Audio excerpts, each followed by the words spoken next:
Welcome to Boxing 316 and music. As the summer wound down, people were starting to think that perhaps he had a chance.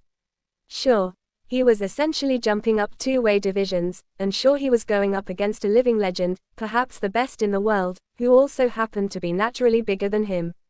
But he trusted his game plan nonetheless. Still, people were surprised after the fight went down. Not that Terence Crawford had pulled off the stunning feat of besting Canelo Alvarez so much as how dominant the fighter known as Bud was against Canelo during the fight. It certainly wasn't a one-sided blowout. But Crawford spent the fight largely in control. It was a stunning thing to see. And that's why, without doubt, Terence Crawford is Boxing Insider's 2025 Fighter of the Year. Not that he hasn't had some serious competition. Sure enough, there are people out there saying the incredible Naoya Inoue should have the honors this time around.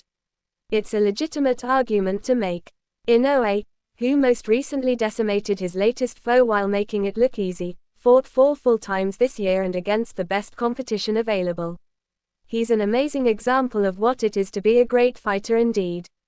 But he didn't do what Crawford did, which was rattle the sport of boxing to its core.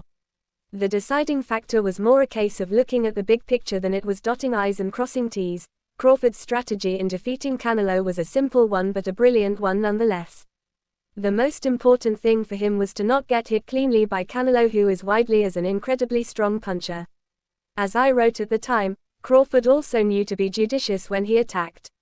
It took a while for Crawford to really start giving Canelo the business on the inside. When he did though, he emerged victorious as he was faster and more accurate than his foe.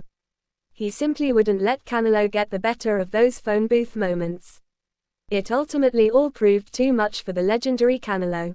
Like Ray Leonard rising to the occasion to defeat Marvin Hagler, Crawford stuck to a plan that was simple but exceedingly hard to defeat.